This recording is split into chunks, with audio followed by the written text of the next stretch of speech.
Son, and the Holy Spirit. Amen.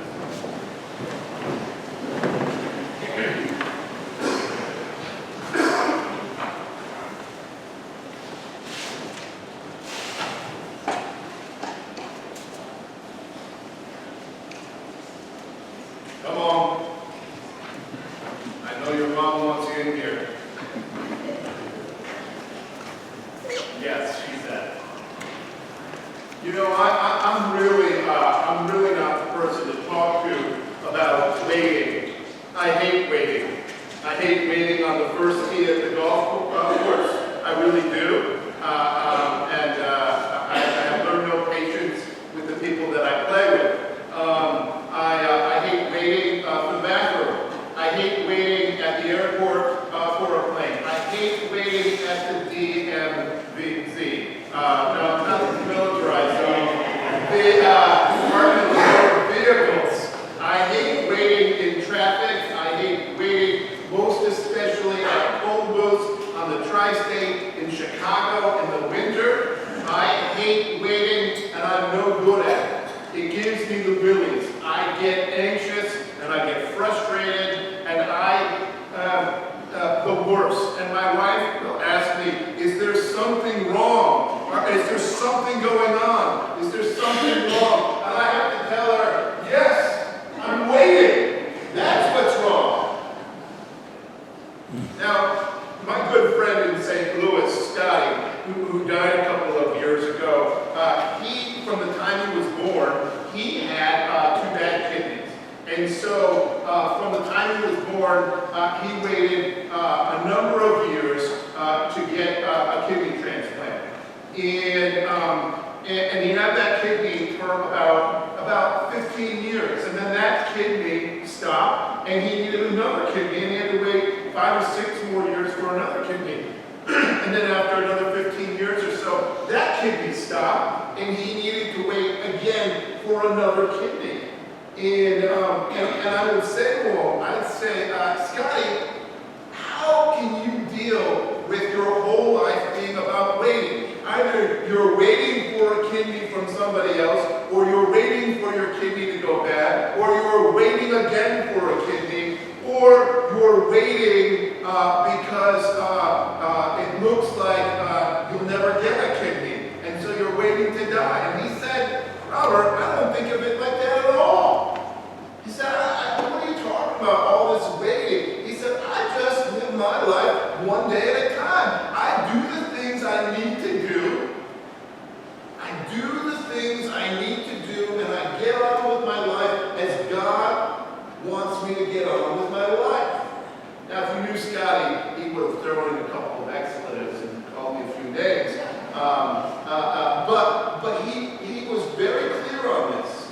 If you spend your whole day and your whole life waiting for something, and you are anxious in that, you will have nothing but anxiety to show for it. If, however, in your waiting, you do what you're called to do, you live your life with love and prayer and fidelity, then you will have something. If all your waiting is kind of a passive anxiety, you got nothing. If, however, your waiting is filled with what you're supposed to do, loving and praying and being faithful to God, well then you might just have something that's worth having instead of a bunch of anxiety and frustration. Now, our readings today and our liturgical calendar all point to these two things: staying awake and waiting for Jesus. And Advent, the first of Advent, and these readings all point to waiting for Jesus in a number of different ways. We're going to wait for Jesus in the second coming. We're going to wait for Christmas so we can celebrate the birth of Jesus. We're going to wait for our transformation in Christ. We're going to wait for the Spirit so that we might be filled with God's grace. All of this waiting, and if we wait, like Father Robert tends to wait, with anxiety, biting all my fingernails off, that's not the waiting that either Jesus or Paul is talking about in the readings in Isaiah. Now our last reading from Matthew, the 24th chapter, is a really interesting reading. He's just been up on the Temple Mount, and he's been teaching and teaching and teaching. And at the beginning of chapter 24, he says offhandedly, all these stones are going to come down. We heard this not too long ago in Luke. And so the disciples have a lot of anxiety. They just heard Jesus argue with and antagonize all the religious elite. So they know something bad is going to happen here. And now Jesus is talking about the stones of the temple fall. And they ask him, they say, Jesus, when is all this stuff going to happen? When are these stones of the temple going to fall on the ground?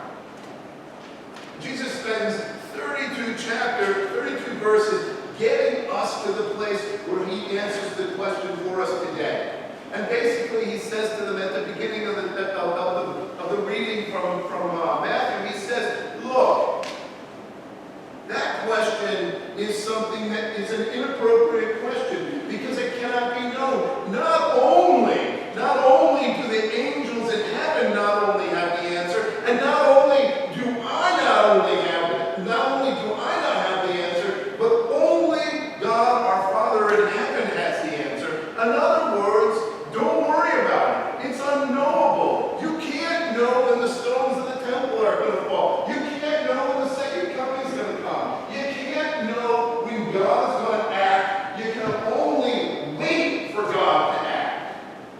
But he goes on further. He said, look, it's like in the time of Noah. And all those people were going about their business, and Noah got into the ark one day and it started raining. It's like that. In an instant it will happen. And if you ain't ready, well, you're going to be flooded out. Now, when you hear this, you might say to yourself, oh my God, that's a horrible image, Jesus. I don't want to be afraid now. I feel like I'm going to be washed away in the second flood. That's a horrible idea. But Jesus is really shifting on us a little bit. He's really being very sly and subtle in his arguments and what he's doing here. What he's basically saying is this. God gave Moses a job to do. And Noah, he gave Noah a job to do, and Noah did that job of preparing. And he kept preparing. He didn't know what was going to happen, but he did what God asked him to do, and when God acted, he was ready. He says, look, you need to be doing what you are called to do, not worrying about what you can't have any control over. Do what you have control over, and don't worry about what you have no control over.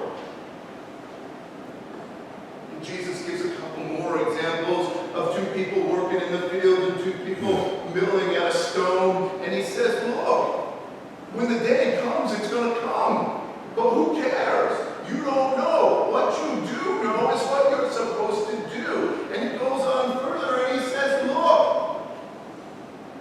there's one thing I want you to keep in mind, and that is to do what you're called to do as a disciple. All the other stuff is as of nothing.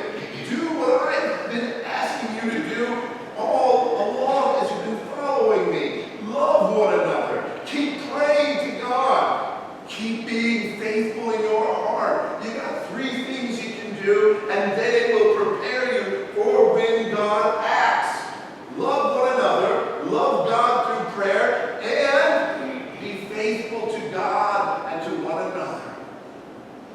That begs the question, well, how do we do that?